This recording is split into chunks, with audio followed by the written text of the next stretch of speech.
sou guerreiro, faço parte do exército. E a palavra de comando para hoje, agora vou ouvir.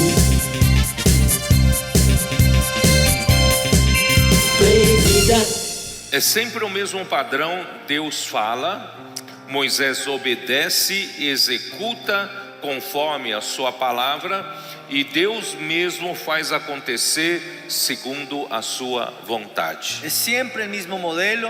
Dios habla, Moisés obedece y Dios hace que ocurra según su voluntad. Vocês conseguem ver aqui Moisés demonstrando a sua eloquência, Ustedes pueden ver aquí Moisés demostrando su elocuencia, mostrando seu conhecimento. mostrando su gran conocimiento. Como Deus usa Moisés? ¿Cómo es que Dios usó a Moisés? Um simples canal de transmissão. Fue un simple canal de transmisión. Por isso o nosso modelo antigo estava errado. Por eso nuestro modelo antiguo estaba equivocado. Nós devemos simplesmente transmitir aquilo que o Senhor fala conosco e o que o Senhor quer no seu coração. Nosotros debemos transmitir sencillamente lo que Dios quiere y lo que Él ha hablado a nuestro corazón. Assim, o homem escolhido por Deus, Moisés, é o enviado de Deus para ser o seu profeta. Así el hombre escogido por Dios es enviado para Moisés fue enviado para ser su profeta. Ele não é protagonista em nada. Él no tiene el protagonismo de nada.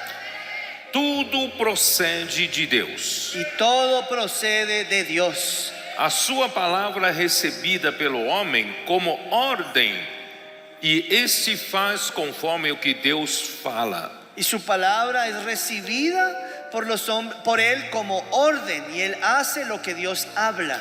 Deus apenas usa Moisés para transmitir a palavra ao povo como ordem.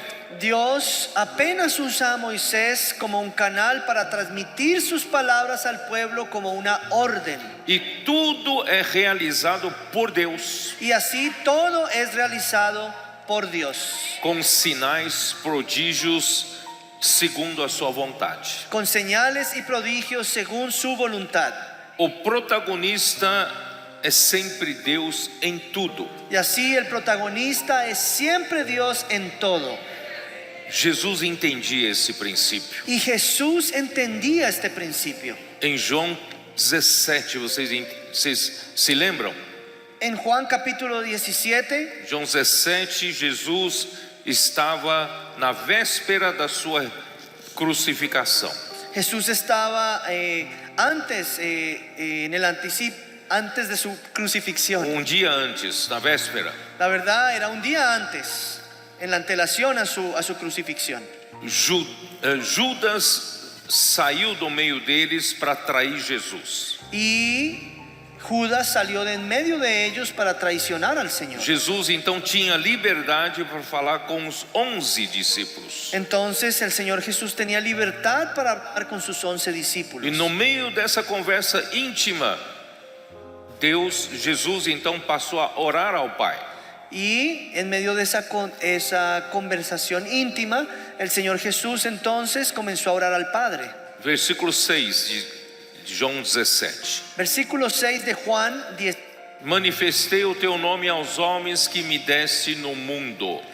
Manifesté tu nombre a los hombres que del mundo me diste. Jesus não manifestou seu próprio nome. Jesús no manifestó su propio nombre. Ele não trabalhou para que ele fosse famoso. Jesús no trabajó para ser un famoso. Ele trabalhou o nome de Deus. Él trabajó en el nombre de Dios. Aos homens que ele deu são agora esses 11 homens. Los hombres que le dio son estos 11 hombres. Eram teus, tu nos confiaste, e eles têm guardado a tua palavra. Eran tuyos, tú me los confiaste y ellos han guardado tu palabra. Jesus fez com que os discípulos ouvissem e guardassem a palavra do Pai. Jesús hizo que los discípulos escuchasen y guardasen la palabra del Padre. É o que profeta de Deus deve se esforçar em fazê-lo. Y es lo que un profeta de Dios debe esforzar en hacer. Agora eles reconhecem que todas as coisas que me tens dado provêm de ti. Así que ahora he conocido que todas las cosas que me has dado proceden de ti. A procedência de tudo que acontece com Jesus, tudo que Jesus fala, não é dele, a procedência vem de Deus. Todo lo que Jesús habla no es de él, procede de Dios. Mas o homem quer tomar protagonismo. Pero el hombre quiere tomar el O protagonismo. homem quer reconhecimento. El hombre busca y quiere O reconocimiento. homem quer buscar fama. Él quiere buscar fama. Ele quer buscar muitos seguidores. Quiere buscar muchos seguidores. Mas um verdadeiro leva todos à origem. Pero un profeta verdadero nos lleva a todo el mundo al origen. A origem é o Pai, a origem é Deus. Y el origen es el Padre, el origen es Dios. Porque eu lhes tenho transmitido a palavra que me deste. Porque las palabras que me diste les he dado. E eles as receberam e verdadeiramente reconheceram e conheceram que eu saí de ti e creram que tu me enviaste. Y ellos las recibieron y han conocido verdaderamente que salí de ti. Irmão, essa é a nossa atitude correta. Esto, hermanos, es nuestra actitud correcta. Tudo que acontece entre nós, sabe, Deus tem feito com poder, milagres, não procede do homem. Todo lo que el Señor ha hecho entre nosotros con poder y milagros no proceden del O hombre. homem não tem poder para fazer isso. El hombre no tiene poder para hacer estas cosas. Moisés era apenas um canal. Y Moisés era simplemente apenas un canal. Deus é o eu sou. Dios es el yo soy. Ele que faz tudo acontecer. Es Él el que hace que todo suceda. Amém, irmãos, bom dia. Imersão ultra refinada na palavra profética. Série Êxodo, Reino de Sacerdotes e Nação Santa. Mensagem 10, quinta-feira, ponto 1. O Senhor, como eu sou, endurece o coração de Faraó, para também evidenciar que ele está no comando. Ele fala e Moisés simplesmente obedece, como simples canal de transmissão. Assim, Deus faz com que ocorra segundo a sua vontade. Da mesma forma, precisamos transmitir fielmente o que está no coração de Deus, e é falado por meio de seu profeta, ó Senhor Jesus. Irmãos, da mesma forma, precisamos transmitir fielmente o que está no coração de Deus, ó Senhor Jesus. A gente transmite aquilo que a gente vive. Estamos vivendo a palavra, né? O Senhor está falando sobre a palavra. Nós devemos transmitir aquilo, né? E essa transmissão é falada por meio do profeta, né? Ó Senhor Jesus, Senhor Jesus. Ponto 2. O Senhor Jesus seguia o padrão da obra de Deus. Ele nada fazia ou falava de si mesmo. Mesmo na véspera da crucificação, Jesus orou ao Pai, falando que não manifestou o seu próprio nome. Ele não fez nada para ser evidenciado, mas trabalhou em nome do Pai e conduziu os discípulos a guardar a palavra do Pai. Essa é a função de um profeta de Deus. Ó Senhor Jesus. Irmãos, a função do profeta de Deus é conduzir o seu povo, né, a guardar a palavra do Pai, né, a palavra do Senhor. Ó Senhor Jesus. Então nós devemos ter essa prática de guardar a palavra do Pai, né? Ó Senhor Jesus, Senhor Jesus. Ponto 3. A procedência das palavras e dos atos de Jesus era o Pai, diretamente do homem caído, que busca reconhecimento, fama e seguidores. Um profeta verdadeiro conduz todos à origem, que é o próprio Deus. Em Deus está todo o poder para fazer maravilhas e sinais. Os profetas são apenas canais. O Senhor é o eu sou e faz tudo acontecer. O Senhor é o eu sou e faz tudo acontecer. O Senhor é o eu sou e faz tudo acontecer. Os profetas são apenas canais. Os profetas são apenas canais. Ó Senhor Jesus, em Deus está todo o poder para fazer maravilhas. Ó Senhor Jesus, irmãos. Ponto 4. que possamos ter intimidade com Deus, para que Ele possa unir-nos em sua casa. Que sejamos aqueles que seguem de perto a revelação da sua vontade, por meio da palavra profética, a fonte da água viva.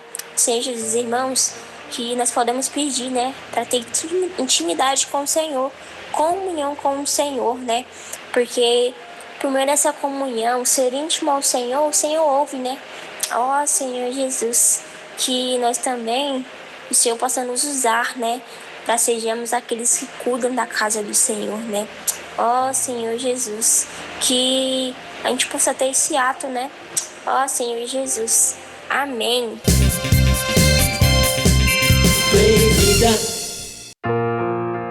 Alimento diário.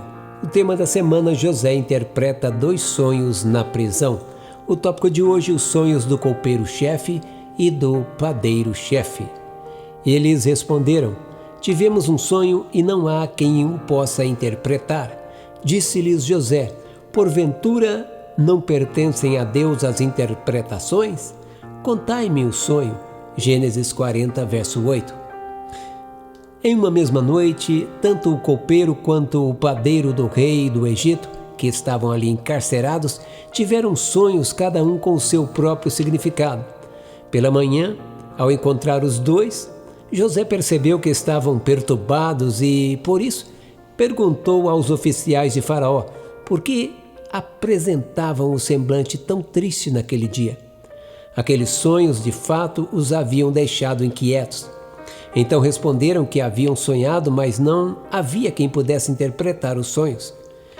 Diante disso, José lhes afirmou que as interpretações pertencem a Deus e pediu que lhe contassem o que haviam sonhado. Gênesis 40, 5-8. José tinha intimidade com Deus porque andava com ele e havia recebido o dom de interpretar sonhos, algo que não procedia de si mesmo, mas de Deus. Ele deixou claro que a interpretação não estava nele, pois pertence exclusivamente a Deus. Essa convicção não surgiu por acaso. Quando era mais jovem, por volta dos 17 anos, José tivera 2 sonhos. Em um, os feixes de seus irmãos se inclinavam diante do seu, e em outro, o sol, a lua e as estrelas também se inclinavam a ele. Assim ele compreendia que Deus revelava algo por meio dos sonhos. Por essa razão, ao ver aqueles homens perturbados, José demonstrou confiança e dispôs-se a ouvi-los, certo de que poderia buscar em Deus a interpretação e o Senhor revelaria o significado do que haviam sonhado. O copeiro-chefe contou o seu sonho, no qual vira uma videira com 3 ramos que floresciam e produziam uvas maduras. Tendo o copo de Faraó na mão, espremia as uvas e o entregava ao rei. José então explicou que os 3 ramos representavam 3 dias e que, terminando esse prazo, Faraó o reabilitaria, reintegrando-o ao cargo para novamente servir o copo em sua mão como antes. Gênesis 40, 9-13. Esse sonho indicava que Deus, por meio de José, revelava ao copeiro-chefe que ele seria restaurado ao seu cargo anterior. José, então, pediu que, ao ser liberto, não se esquecesse dele, mas fizesse menção de seu caso a Faraó, pois estava preso injustamente. Versos 14-15. Ao perceber que a interpretação do copeiro havia sido favorável, o padeiro-chefe também decidiu relatar seu sonho. Contou que via 3 cestos de pão sobre a cabeça e que o cesto superior havia diversos alimentos preparados para Faraó, mas as aves os comiam. Diante disso, José explicou que os 3 cestos representavam 3 dias e que nesse período Faraó o condenaria à morte para ser executado e exposto, de modo que as aves consumiriam sua carne. E assim aconteceu. Aconteceu que no 3º dia, por ocasião do aniversário de Faraó, houve um banquete no qual o copeiro-chefe foi restaurado ao seu cargo, enquanto o padeiro-chefe foi executado exatamente como José havia interpretado. Contudo, apesar disso, o copeiro-chefe não se lembrou de José e acabou esquecendo-se dele. Gênesis 40, 16 a 23.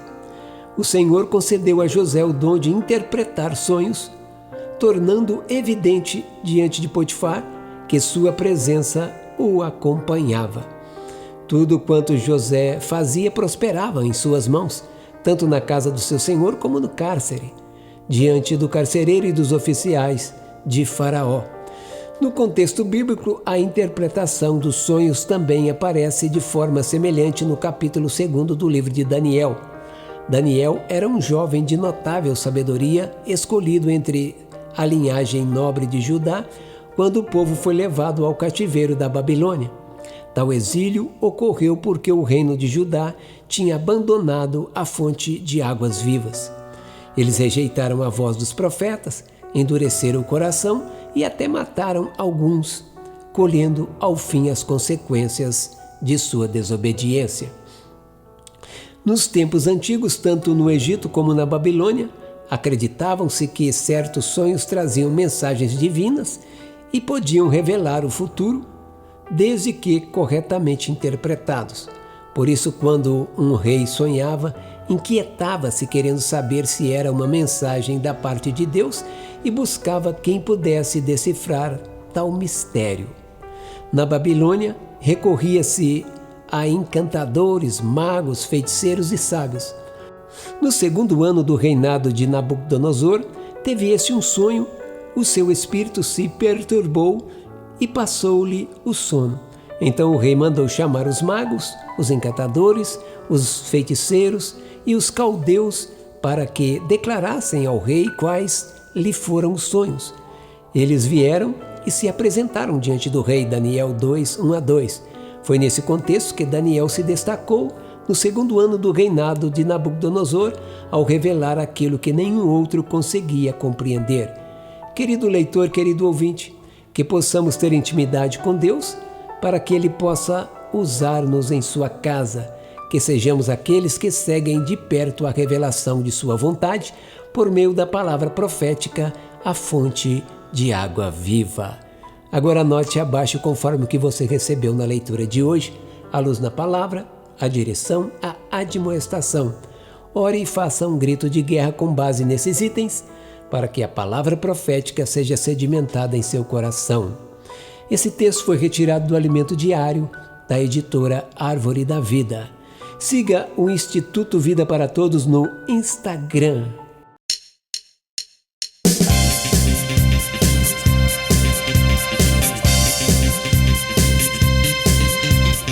Vida, eu sou guerreiro, faço parte do exército. E a palavra de comando para hoje, agora vou ouvir.